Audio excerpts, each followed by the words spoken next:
다 함께 왕이신 나의 하나님 찬양합니다.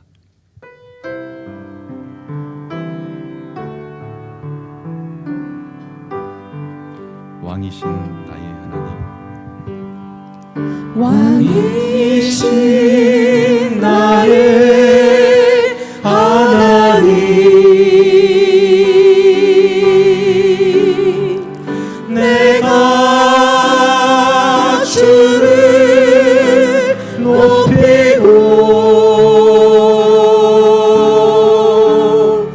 영원히 주의 이름을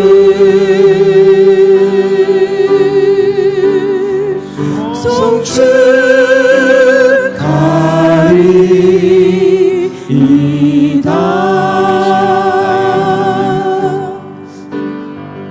왕이신 나의 하나님,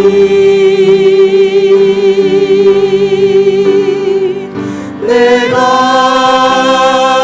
주를 높이고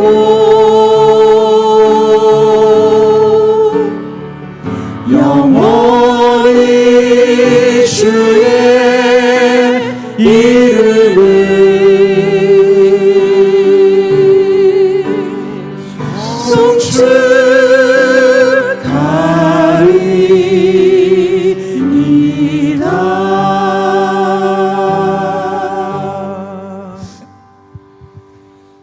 우리 모두 박수치면서 구주의 십자가 보혈로 예수 십자가에 흘린 피 이어서 부릅니다.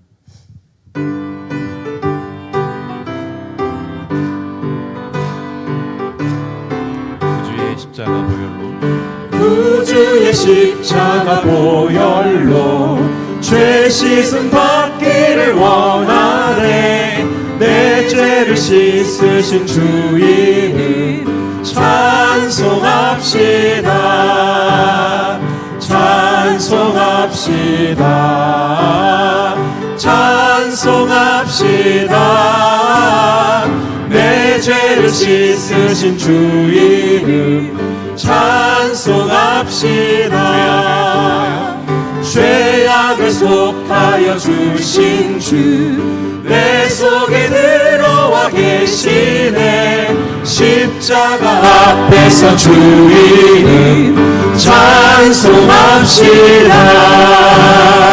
찬송합시다. 찬송합시다. 내 죄를 씻으신 주 이름 찬송합시다. 주 앞에 흐르는 생명수 날 씻어 정하게 하시네. 내 깊은 정성을 다하여 찬송합시다. 찬송합시다. 찬송합시다. 내 죄를 씻으신 주 이름 찬송합시다. 예수 십자가에 흘린 피로써 그대는 씻기어 있는가. 더러운 죄 이게 하는 능력을 그대는 참으지 않은가. 예수의 보혈로 그대는 씻기어 있는가. 마음속에 여러 가지 죄악이 깨끗이 씻기어 있는가. 주 예수와 밤낮으로 늘 함께 그대를 행동을 하는가. 아무 때나 어디서나 그대는 십자가 붙들고 있는가. 예수의 보혈로 그대는 씻기어 있는가. 마음속에 여러 가지 죄악이 깨끗이 씻기어 있는가. 주님 예수 다시 올 때 그대는 영접할 회복이 있는가. 그대 몸은 거룩한 한 곳 천국에 들어갈 준비가 됐는가. 예수의 보혈로 그대는 씻기어 있는가. 마음속에 여러 가지 죄악이 깨끗이 씻기어 있는가. 하나님께 영광의 박수 올리겠습니다. 마지막으로 가사 생각하시면서 주 안에 있는 나에게 찬양합니다.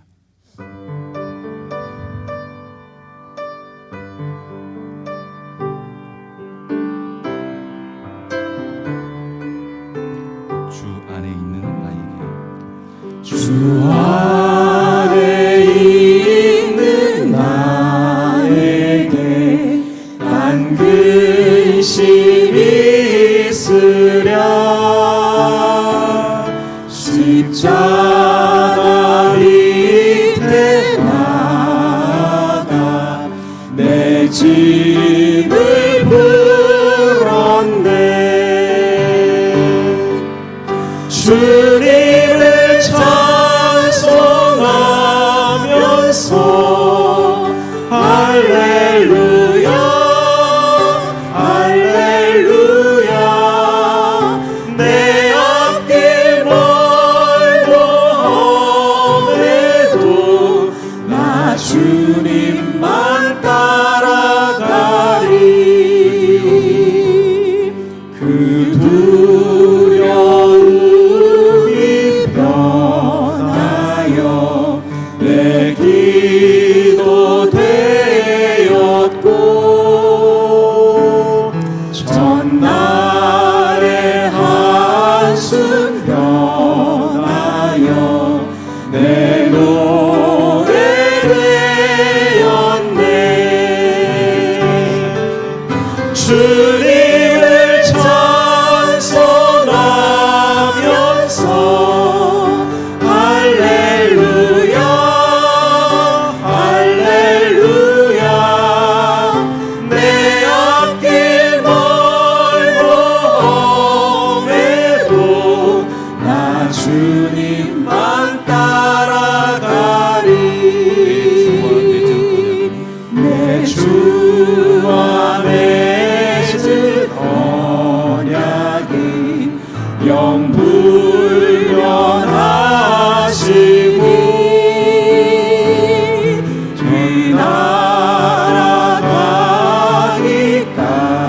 뒤날아가기까지는 늘 보호하시네.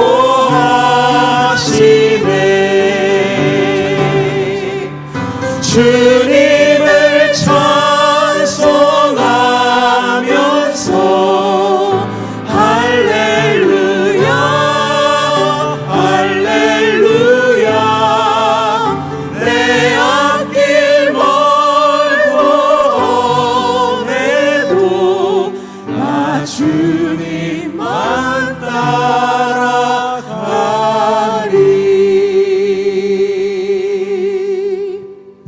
기도로 주님께 나아갑니다.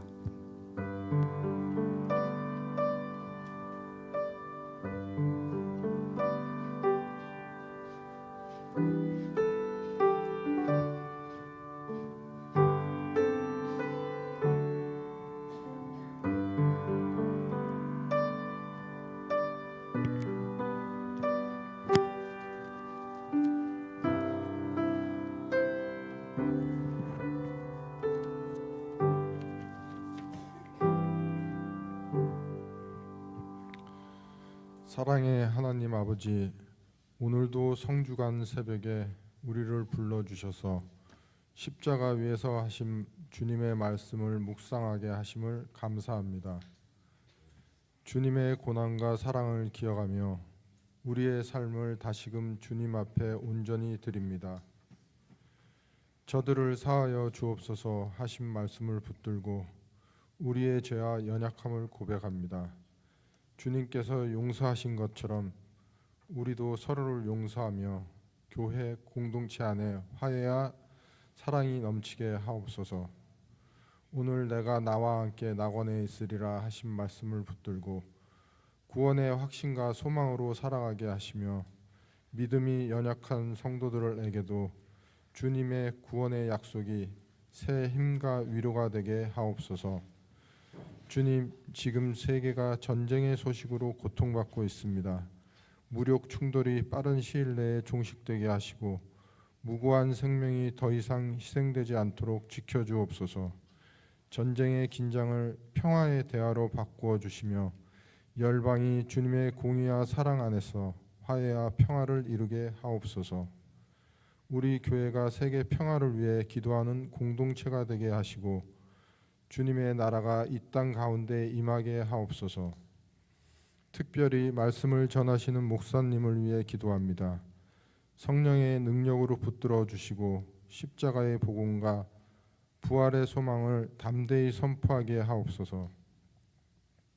목사님의 영육을 강건케 하시며 그 말씀을 듣는 모든 성도들이 은혜와 결단으로 응답하게 하옵소서. 오늘도 이 새벽 기도회를 통해 우리 모두가 십자가의 은혜를 깊이 묵상하고 부활의 소망을 붙들며 살아가게 하옵소서. 예수 그리스도의 이름으로 기도드립니다. 아멘.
예, 아침 일찍이 또 비가 오는데 우리 제2, 3 남구역 특송해 주셨습니다. 감사합니다. 자, 본문 봅니다. 요한복음 19장 23절에서 27절입니다.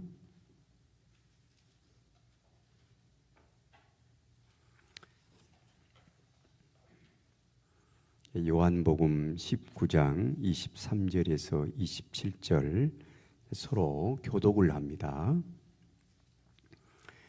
군인들이 예수를 십자가에 못 박고 그의 옷을 취하여 네 기세에 나누어 각각 한 기씩 얻고 속옷도 취하니 이 속옷은 호지 아니하고 위에서부터 통으로 짠 것이라.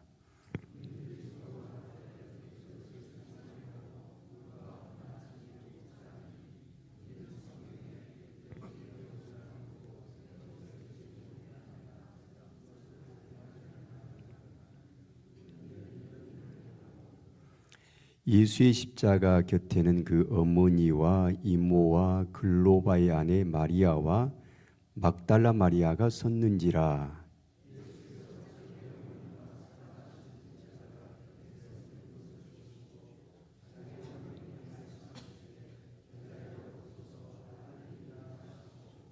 (27절) 함께 있습니다.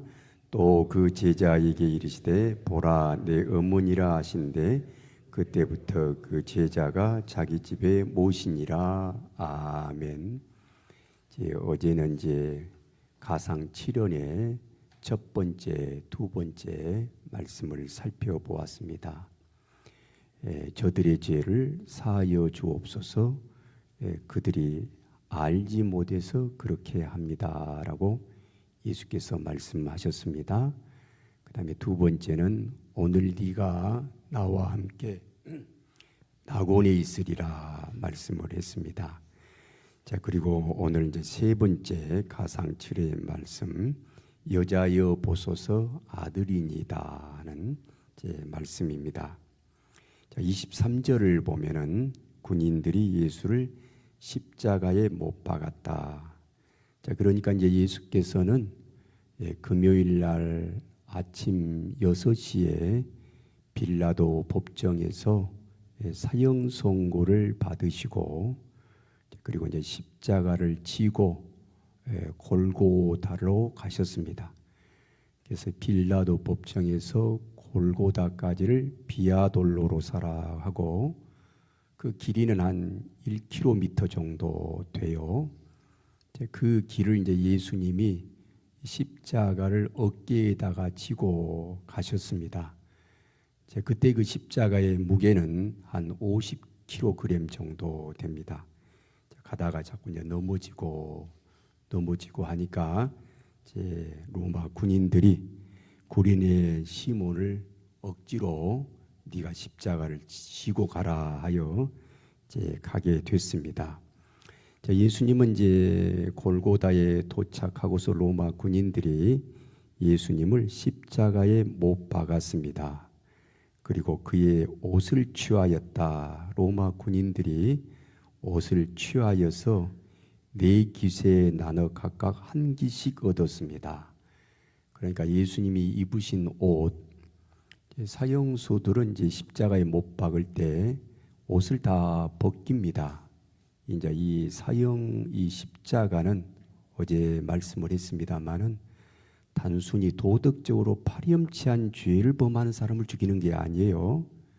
도덕적으로 나쁜 강도나 도둑놈이나 이런 사람을 죽이는 것은 참수를 하죠. 참수를 하지 십자가에 죽이지 않고, 십자가는 극형이잖아요. 그건 국사범, 반란범, 정치범, 곧 로마 제국에 대해서 모반을 일으키는 자, 이제 그런 사람을 이제 십자가에 못 박는데, 그때 이제 옷을 다 벗깁니다. 그래서 나체로 양손, 양발에 박습니다. 그러니까 이제 오장육부를 해치는 건 아니니까 바로 죽지를 않습니다. 이제 양손에다가 못을 박고 나무 위에다가 걸어 놓는 거죠. 그래서 그 몸의 체중으로 인해서 처져 가지고 고통 속에 물과 피를 쏟으면서 이제 견디다가 죽는 게 십자가예요. 보통 사람들은 기록에 의하면 한 24시간 정도 갔다고 했는데 예수님은 6시간밖에 가지를 않으셨습니다. 이제 그의 옷을 이제 로마 군인들이 예수님의 옷을 취하여 4깃에 각각 나누어 한 깃씩 이제 얻었습니다. 예수님의 겉옷을 이제 4부분으로 나누었습니다. 깃이라는 말이 나오잖아요. 옛날 말에 옷깃만 스쳐도 인연이다라고 했는데 이제 4깃으로 깃에 나누어서 이 겉옷을 로마 군인들이 가졌습니다. 그리고 이제 속옷도 취했는데 속옷은 제비를 뽑자 하여 나누어 가졌습니다. 이 속옷은 호지 아니했어요. 호다하는 말은 뭐 바늘로 깁다, 꿰매다 그런 말이잖아요.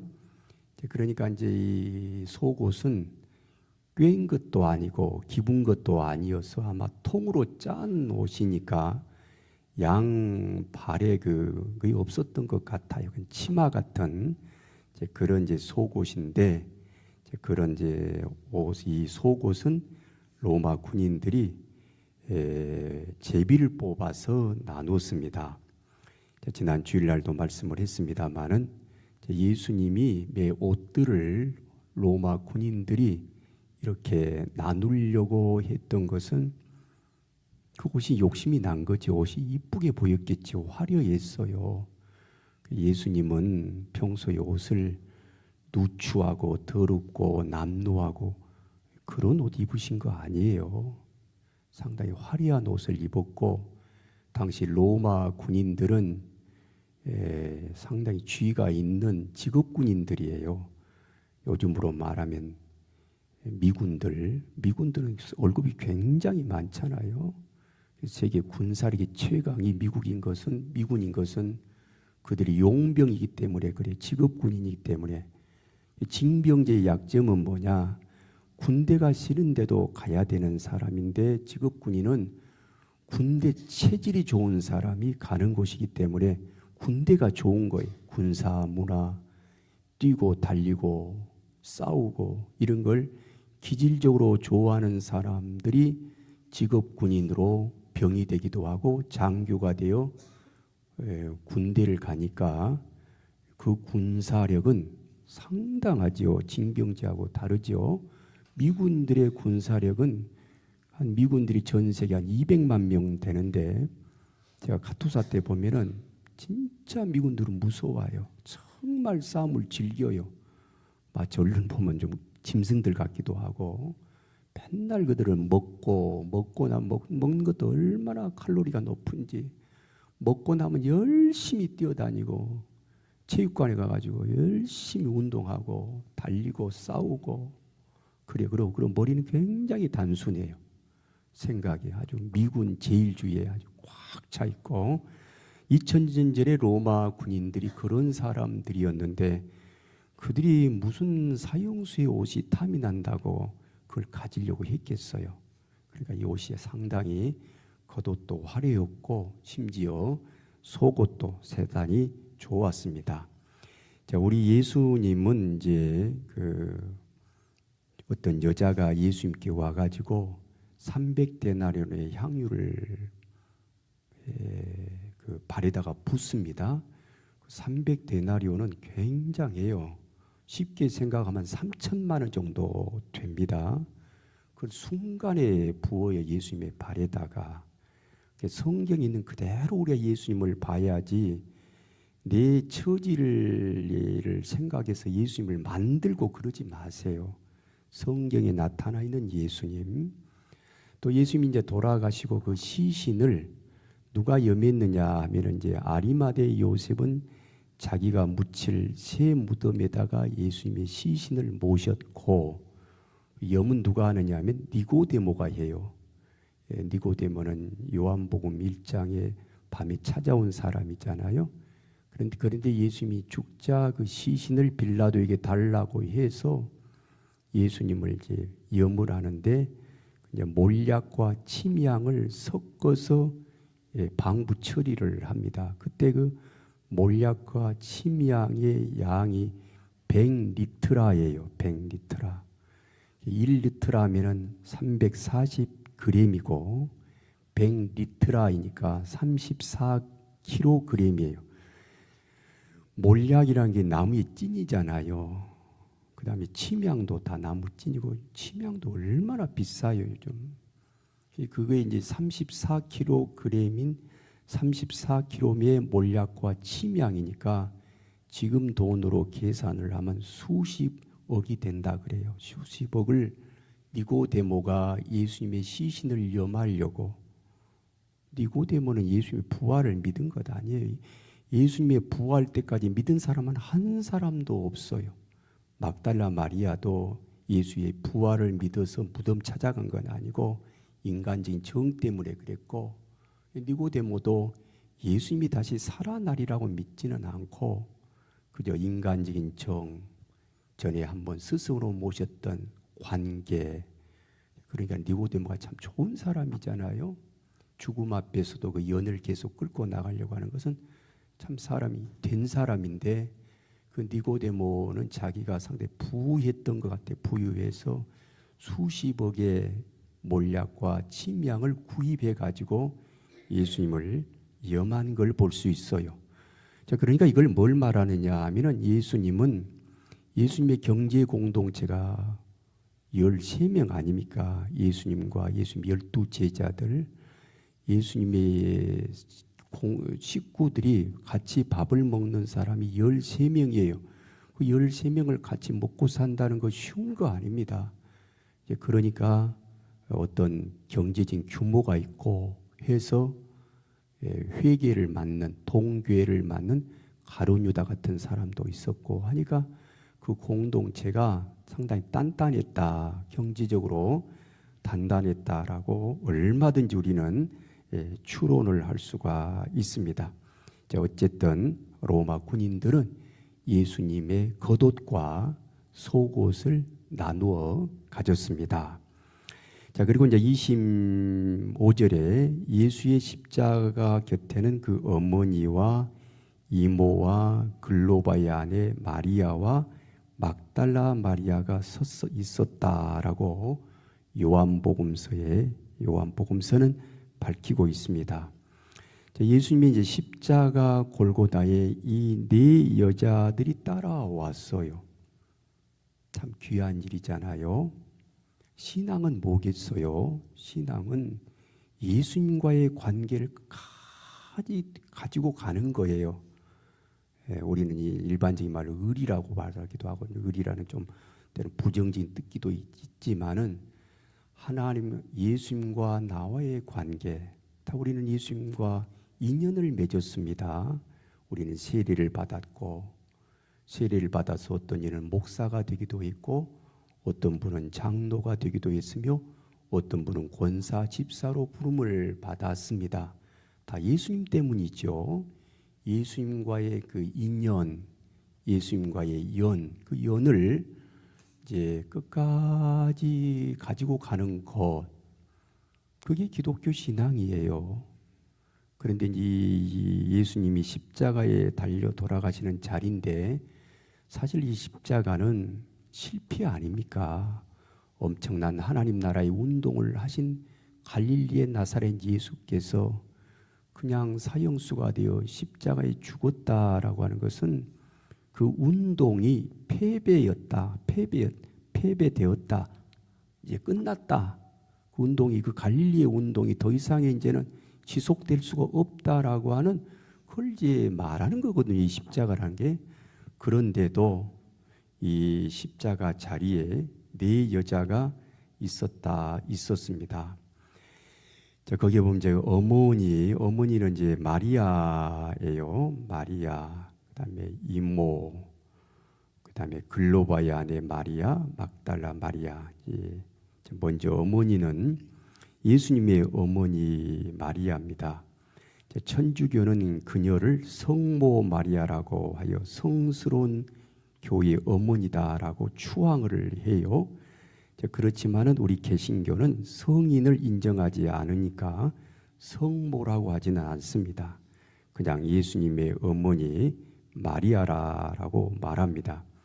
그 마리아라는 이름의 뜻은 사랑받는 자라는 것이고, 성경상에 마리아라고 이름하는 사람이 6명 정도 돼요. 이 본문에도 3명이 나오잖아요. 글로바의 아내가 마리아였고, 또 막달라 사람 마리아가 있습니다. 그리고 우리가 잘 아는 나사로의 여동생이 마리아이죠. 마르다의 동생. 그 다음에 예수님의 제자 가운데 작은 야고보가 있어요. 큰 야고보는 세베대의 아들 야고보이고, 작은 야고보가 있어요. 작은 야고보의 어머니가 마리아예요. 그리고 이제 마가복음서의 저자가 마가 요한인데, 그 마가 요한의 어머니가 또 마리아라고 밝히고 있습니다. 하여 성경상에는 마리아라고 이름하는 사람이 여러 명이 나옵니다. 그러니까 당시의 여성들의 일반적인 이름이 우리나라에도 뭐 숙자니 자자니 그런 것처럼 이 마리아가 일반적인 이름이었습니다. 이제 마리아의 남편은 요셉이지 보고 아버지는 헬리예요. 마가복음 3장은 예수님의 족보인데 그 마리아의 아버지는 헬리입니다. 그 남편 요셉의 아버지는 야곱인데 마리아에게서 그리스도라 칭하는 예수가 나니라라고 말씀을 하고 있는 것을 보면은 예수님은 요셉의 아들이 아니라 마리아의 아들임을 밝히고 있습니다. 마태복음서는 그래요. 그래서 마리아에게서 그리스도가 나왔다 그래요. 요셉에게서 그리스도가 나왔다 그러지 아니하고요. 그리고 또 마가복음 2장 7절에 보면은 이 마리아가 맏아들을 낳아 강보에 싸서 구유에 뉘었다 그랬어요. 마리아가 예수님만 낳았다면은 맏아들을 낳아 강보에 싸서 뉘었다고 기록하지 않죠. 그냥 아들을 낳았다 그러지. 그걸 보면은 예수님은 첫째 아들이고, 그로 이 마리아는 아들을 낳아요. 그래서 예수님의 동생들이 있습니다. 남동생이 4명이었어요. 야고보와 요셉과 시몬과 유다이고, 또 여동생이 2명 이상 있습니다. 하여 마리아는 생전에 7명 이상의 자녀들을 낳았습니다. 이 어머니 마리아는 예수님의 하나님 나라 운동에 적극적으로 찬동하여 예수님을 따라다니셨습니다. 다녔고 하여 이제 갈릴리에서 예수께서 남유다 예루살렘으로 오시니까 여기까지 예루살렘까지 따라왔어요. 그리고 십자가에 달리실 때에 그 어머니 마리아는 아들 곁에 있었습니다. 예수님 죽으시고 부활하시고 나서 이제 성령이 오시사 마가 요한의 다락방에 최초의 기독교회가 시작을 합니다. 120명이 모여서 그 자리에 이 어머니 마리아도 있었습니다. 그 다음에 이제 이모예요. 이모라는 건 이제 마리아의 여동생을 말하겠죠. 마리아의 여동생. 그런 이제 전승에 의하면 이름이 살로메로 알려져 있습니다. 성경에는 분명히 나오지는 않습니다만 되게 천주교는 전승들을 많이 지니고 있잖아요. 전승이란 구전으로 내려오는 이야기다 그런 말이에요. 근데 그게 성경상에 권위는 없더라도 교회 속에 내려오는 하나의 이야기니까 받아들이는데, 전승에 의하면은 예수님의 어머니 마리아의 동생, 그의 이름이 살로메로 나와요. 심지어는 이 살로메는 누구냐? 야고보와 요한, 야고보와 요한의 어머니다라고 말을 해요. 하여 이제 예수님의 어머니 마리아와 야고보와 요한의 어머니와 자매 관계이니까 예수님은 야고보와 요한과는 이종사촌이었던 것 같아요. 그건 분명하지는 않아요. 전승에 그렇게 말을 합니다. 어쨌든 이 이모는 예수님의 밑에 동생, 이름이 살로메이고, 그리고 전승이 하면 요한과 야고보의 어머니다. 그의 남편은 세베대입니다. 자, 그다음에 이제 글로바의 아내가 여기에 나와요. 이 글로바의 아내, 이 글로바는 누가복음 24장 18절에 보면은 예수께서 부활을 하시고서 엠마오로 내려가는 두 제자에게 나타나십니다. 엠마오로 이제 내려가는 두 제자들 가운데 한 사람의 이름이 글로바예요.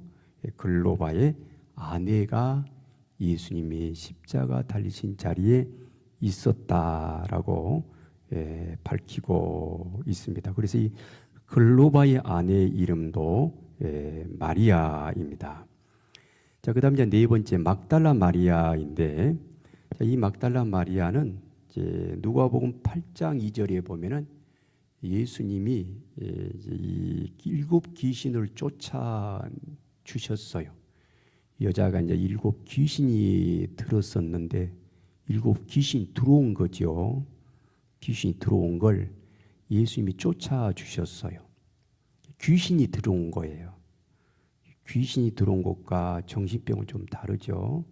귀신이 들어와요. 그 있어요. 영의 세계란 건 참 신비하잖아요. 자, 예수님이 그 귀신을 쫓아내서 이제 그게 인연이 되어 가지고 이 막달라 마리아는, 막달라 마리아라는 말은 이제 앞에 막달라라는 지역 이름을 말해요.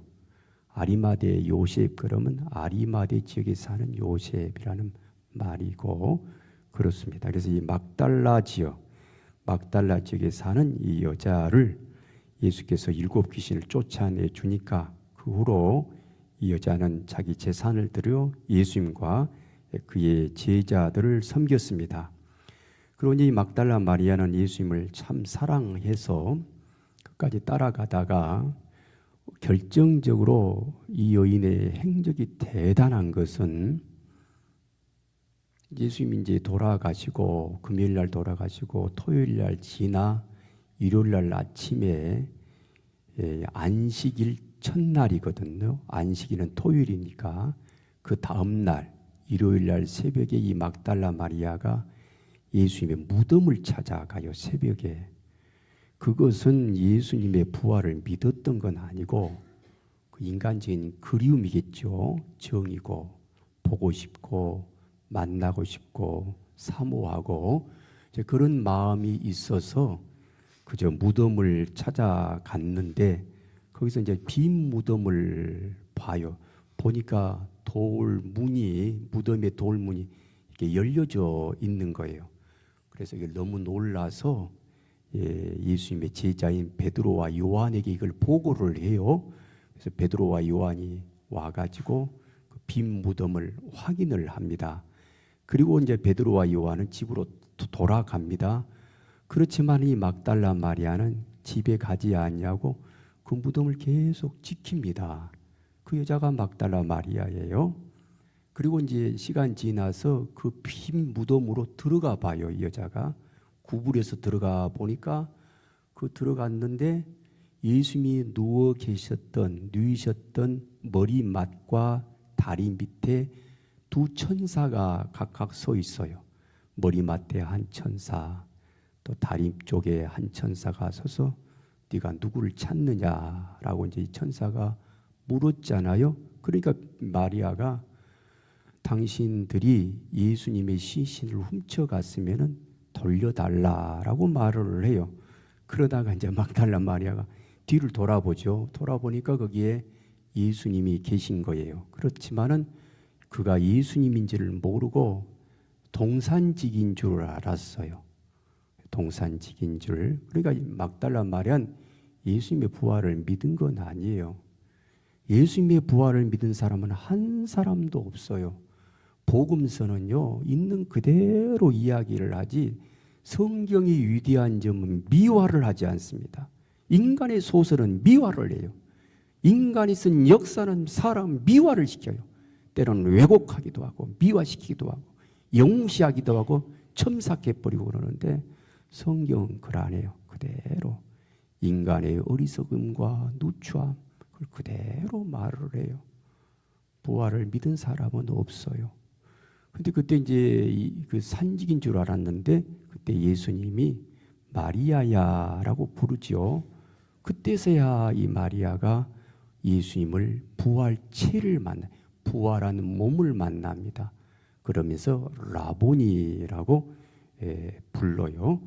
이게 이제 이 막달라 마리아예요. 그래가지고 이제 그걸 다시 제자들에게 말을 하고 일요일 날 그렇게 지내다가 일요일 날 밤에 제자들이 모인 자리에 예수님이 처음으로 자리에 제자들이 있는 자리에 나타납니다.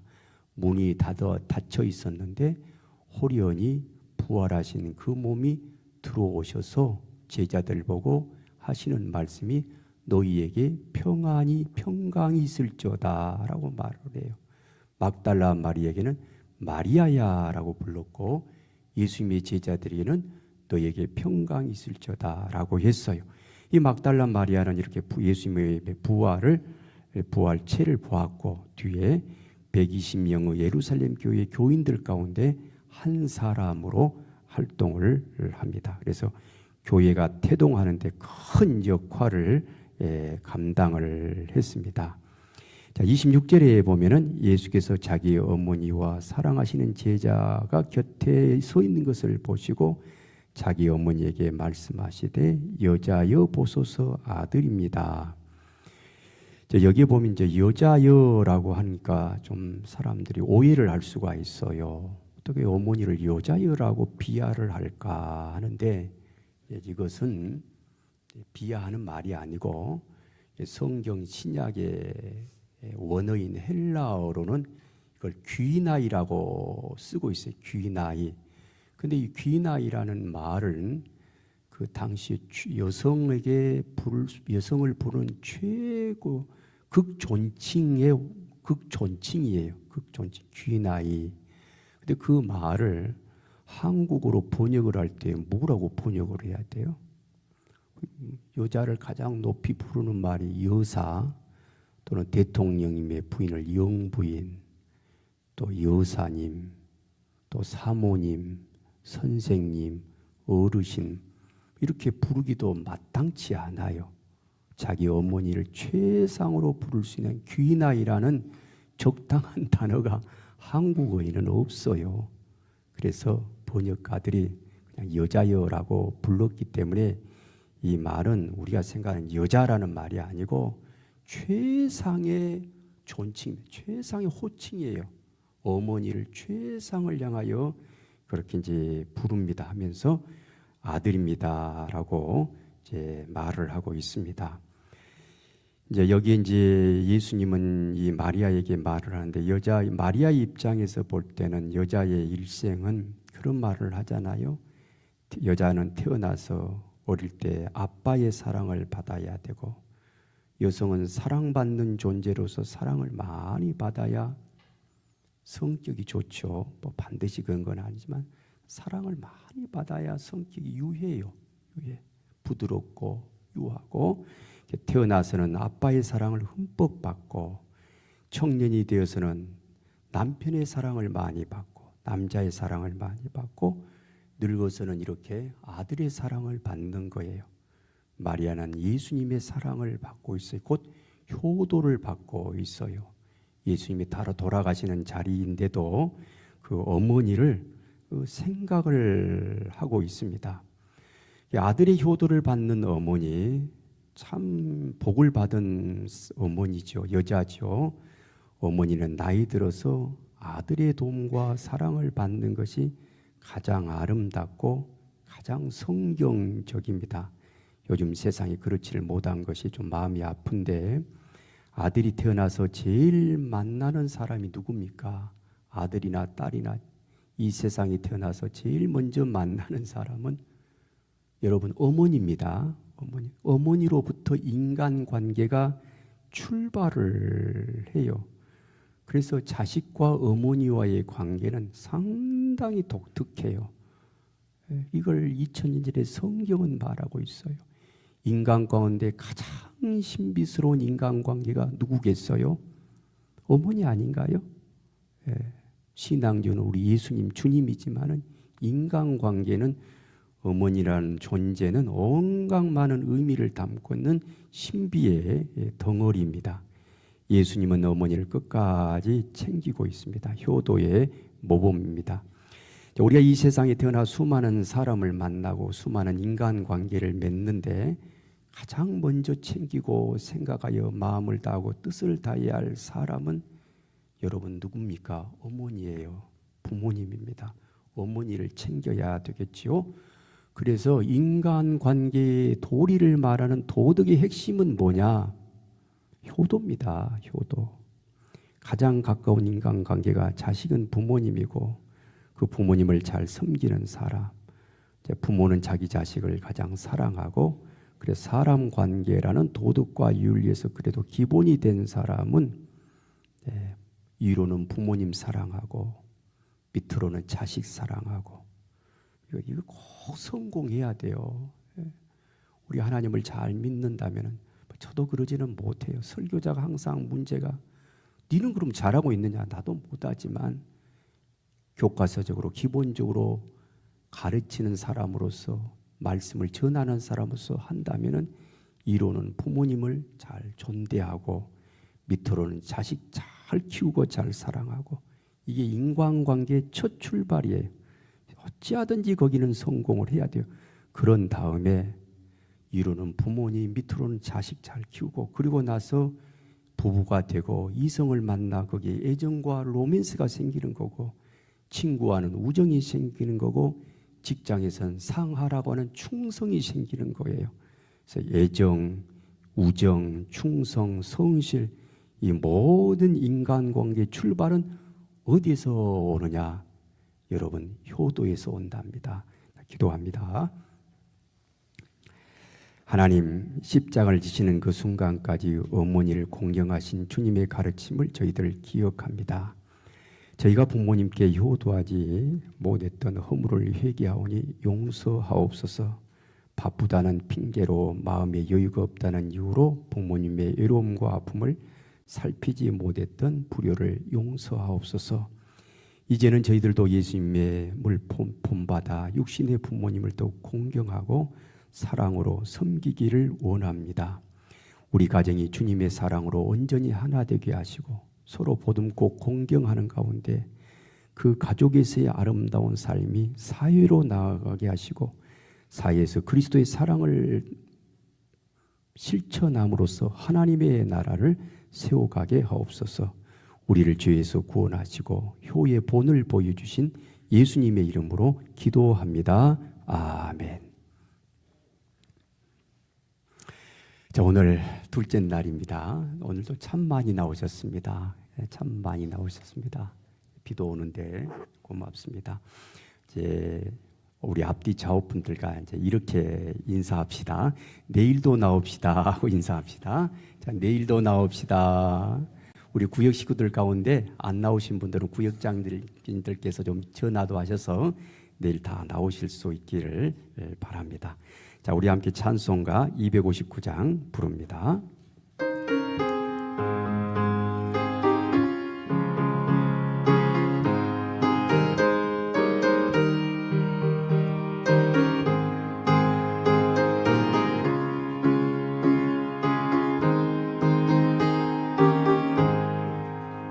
예수 십자가에 흘린 피로써 그대는 씻기어 있는가? 더러운 죄 이게 하는 능력을 그대는 참으니 하는가?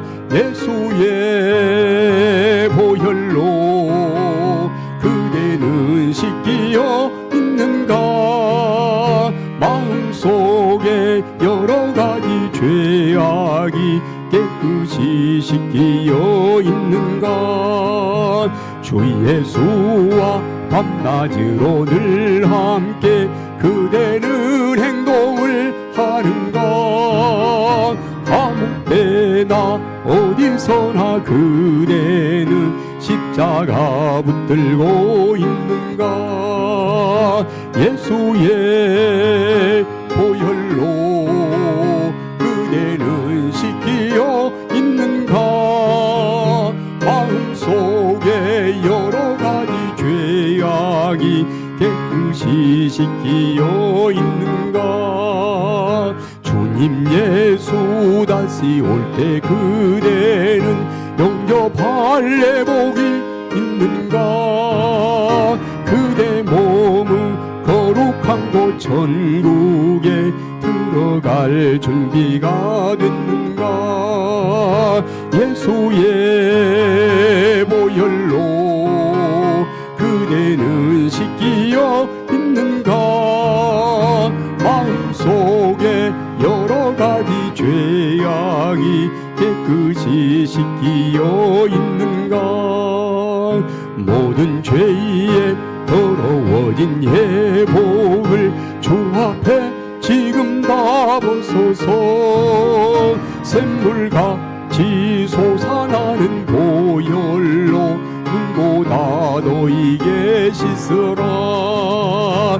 예수의 보혈로 그대는 씻기어 있는가? 마음속에 여러 가지 죄악이 깨끗이 씻기어 있는가? 주기도문 하고 각자 기도하시고 집으로 가겠습니다. 하늘에 계신 우리 아버지, 아버지의 이름을 거룩하게 하시며 아버지의 나라가 오게 하시며 아버지의 뜻이 하늘에서와 같이 땅에서도 이루어지게 하소서. 오늘 우리에게 일용할 양식을 주시고 우리가 우리에게 잘못한 사람을 용서하여 준 것 같이 우리 죄를 용서하여 주시고 우리를 시험에 빠지지 않게 하시고 악에서 구하소서. 나라와 권능과 영광이 영원히 아버지의 것입니다. 아멘.